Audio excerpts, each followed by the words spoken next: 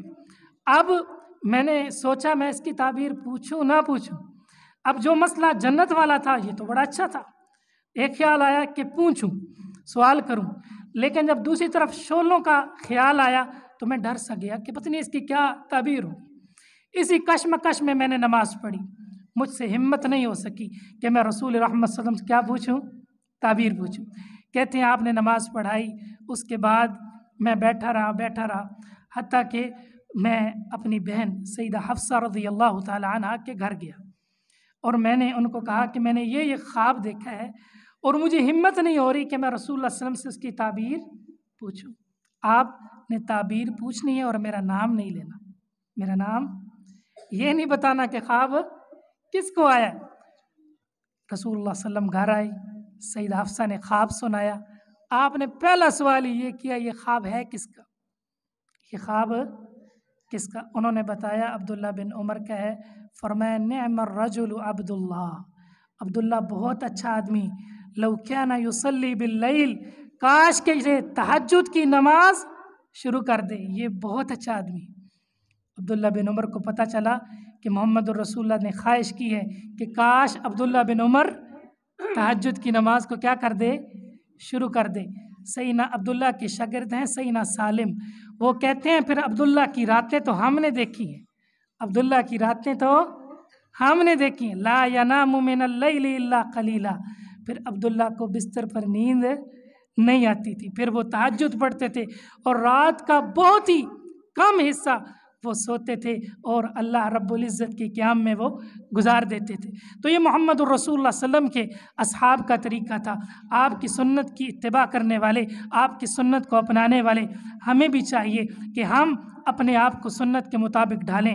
حضرات، معاش ہو، معیشت ہو، بود و باش ہو، شادی ہو، بیاہ ہو، حضر ہو، سفر ہو، اخلاقیات ہوں، معاملات ہو، کاروبار ہو، تجارت ہو، حضرات سیاست ہو، زندگی کا کوئی پل ہو، کوئی لمحہ ہو، ہر پل ہر لمح کس کے مطابق ہونا چاہیے؟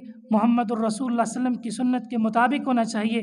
اگر ہمارا عمل، ہمارا طریقہ محمد الرسول اللہ صلی اللہ علیہ وسلم کے طریقے کے ساتھ مل گیا، ہمیں اللہ کی محبت بھی حاصل ہوگی، ہمیں اللہ کی طرف سے گناہوں کی معافی کا اعلان بھی مل جائے گا، ہمیں جنت بھی مل جائے گی، دنیا بھی بہتر ہو جائے گی، آخرت بھی بہتر ہو جائے گی۔ اللہ رب العزت سے دعا ہے کہ وہ ہمیں کتاب و سنت پر عمل پیرا ہونے کی توفیق عطا فرمائے۔